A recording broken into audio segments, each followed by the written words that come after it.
It was still dark when the wind picked up over Shelby, North Carolina. February 14th, 2000, Valentine's Day. The kind of morning when everyone should have still been asleep. But somewhere out there, a small figure was moving alone along Highway 18, barely visible in the glow of a passing car. It was 4 a.m. when that driver saw her. A young black girl, walking with a determined stride, wearing a backpack and vanishing into the night. It didn't make sense. It didn't fit. And by the time someone turned around to check on her, she was gone. Asha Degree was 9 years old. Her family had tucked her into bed the night before in their small one-story home. They'd gone to church. She'd had a Valentine's Day party at school. Her backpack was full of candy and handmade cards. She was quiet, shy, bookish. She played basketball, read Goosebumps, and hated thunderstorms. Her world was small, safe, and full of love. That night, around 2:30 a.m., her mother got up to check on her.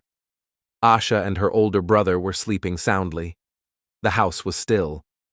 But sometime in the next 90 minutes, something changed. Asha slipped out of bed. She dressed herself. She packed a book bag with her school folder, her favorite Tweety Bird purse, candy from the party, and a pair of jeans she'd outgrown. Then she opened the front door and vanished into the cold. There was no fight, no argument, no trauma, no warning signs, just a child, leaving home. By dawn, the Degree house was in chaos. Her mother, Aquila, stood in the doorway screaming her daughter's name. Her father was already on the phone with 911. Within hours, neighbors, deputies, and search dogs were sweeping through the woods and roads around their neighborhood. And then the sightings came in. 2 different motorists, within a 45-minute window, had seen a girl matching Asha's description walking along Highway 18, alone, in the rain, on the side of the road, 3 miles from her home. One driver even circled back out of concern, but as their headlights approached, the girl bolted, vanishing into the pine forest beyond the ditch. She was never seen again. The rain that morning turned the soil to mud and erased nearly everything. No reliable footprints, no clear trail.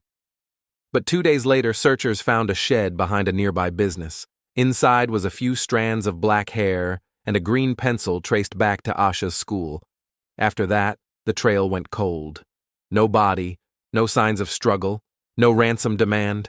And then, 10 months later, her book bag was discovered, buried in 2 black trash bags on the edge of Highway 18, nearly 30 miles from where she vanished.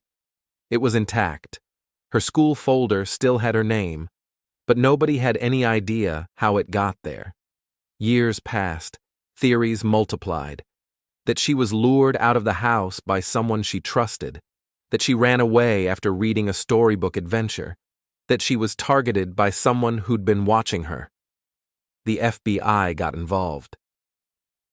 Tips came in. In 2020, they released a photo of a T-shirt they believed was in her backpack, a concert shirt for a band no one could connect to the family. A strange, haunting clue that went nowhere. To this day, there is no definitive answer.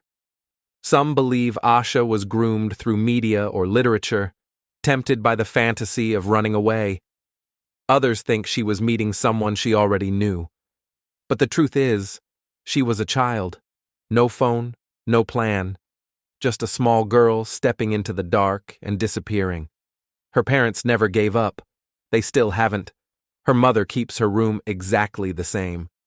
The porch light stays on. And every Valentine's Day, the town of Shelby holds a walk in Asha's memory, marching down the same road she once traveled alone. There's something deeply unnatural about a case like this. No answers, no suspects, no body, just absence, raw and echoing.